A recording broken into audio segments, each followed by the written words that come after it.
ఉన్నతమైన స్థాయికి తీసుకెళ్లాలని కోరుకుంటూ వారి యొక్క అమృత వచనాలు ఇక్కడ ఉన్నటువంటి ఎదిగినటువంటి పెద్దలకి అలాగే మాతాజీ అన్నపూర్ణ గారికి ధన్యవాదాలు, నమస్కారాలు.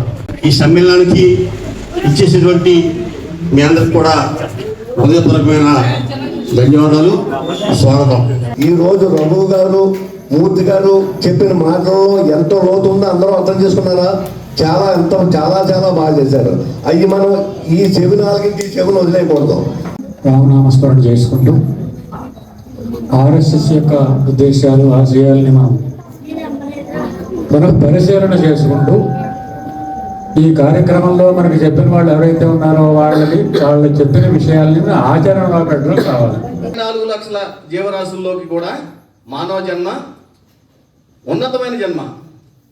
అటువంటి ఉన్నతమైన జన్మనే పుణ్యభూమి, ధర్మభూమి అయినటువంటి మన ఈ భారతదేశంలో జన్మించడం మన అందరి అదృష్టం.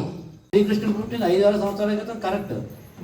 ద్వాపరయుగం అంతా అయిపోయింది. ద్వాపరయుగంలో పుట్టాడు, మనం కలియుగంలోకి వచ్చేసింది. కలియుగం వచ్చిందంటే కృష్ణుడు అన్నసేపు కలి ప్రవేశించలేదు కాబట్టి కృష్ణుడు వెళ్ళిపోయిన వెంటనే కలి ప్రవేశించింది. తర్వాత 36 సంవత్సరాలు ధర్మరాజు రాజ్యం చేశాడు కలియుగంలో కూడా.